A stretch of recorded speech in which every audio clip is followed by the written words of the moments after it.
संत समागम हरि कथा तुलसी दुर्लभ दोए, सुत दारा और लक्ष्मी यह घर पापी के भी होए।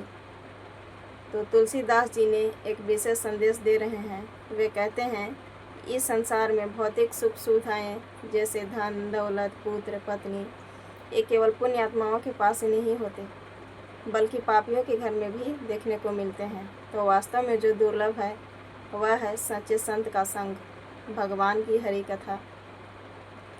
तो तुलसीदास जी का कहने का मतलब यही है कि हमें केवल पुण्यात्माओं के पास ही नहीं मिलते धन दौलत सुख सुविधाएं, जितना भी संसार में सुख सुविधाएं हैं केवल पुण्यात्माओं के पास ही नहीं होते, बल्कि उनके पास भी होते हैं जो कि काले धन इकट्ठा करके रखते हैं, चोरी ठगी रिश्वतखोरी करके बुराइयां करके अपना धन इकट्ठा करते हैं। उनके घर में भी एक सारी सुख सुविधाएं उपलब्ध होती हैं। तो तुलसीदास जी ने बता रहे हैं, वास्तव में जो दुर्लभ है वह है सच्चे संत का संग है। सत्संग, सच्चा ज्ञान प्राप्त करना, ये सबसे भारी दुर्लभ वस्तु है जो हमें आसान तरीके से नहीं मिलता। सच्चे संत का हमें खोज करने के बाद ही मिलता है सच्चा ज्ञान। सच्चे संत की तलाश करनी चाहिए और हमें सच्चा ज्ञान प्राप्त करनी चाहिए।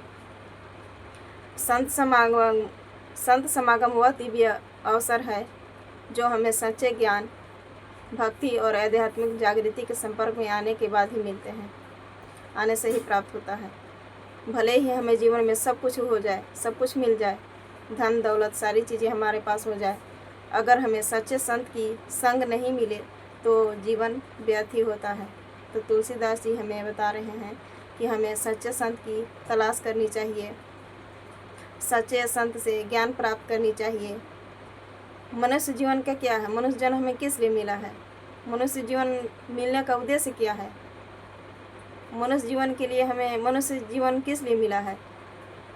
जितने भी धरती पर पशु पक्षी हैं उन्हीं की योनि में भी हमें जन्म मिलता। मनुष्य जन्म का उद्देश्य ही क्या है? पशु पक्षी बोल नहीं सकते, मनुष्य बोल सकता है। क्यों बोल सकता है? पशु पक्षी की योनि ही हमें प्राप्त हो जाती। तो मनुष्य जीवन हमें इसलिए ही मिलता है। 2 हाथ दिए हैं परमात्मा ने, 2 पैर दिए हैं, हमें बोलने की शक्ति दिए हैं, मुख दिए हैं। जो भी हमें हमारे मन में इच्छा होती है हम बोल सकते हैं, किसी को अपना दर्द सुना सकते हैं। तो इसी शरीर में हमें, मनुष्यधारी शरीर में ही हमें भक्ति भी करनी होती है।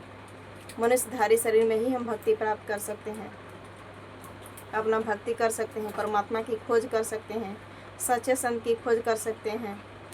और जीवों में तो हम नहीं कर सकते, और योनियों में हमें करने का मौका नहीं मिल सकता, क्योंकि हमें पशु पक्षी गाय बैल गधा जितने भी हैं ये लोग तो भक्ति नहीं कर सकते। इसलिए 84 योनि में भटकते भटकते हमें एक बार मनुष्य योनि मिलता है। इसी में हम अपना जीवन का मोक्ष करा सकते हैं, परमात्मा की प्राप्ति कर सकते हैं।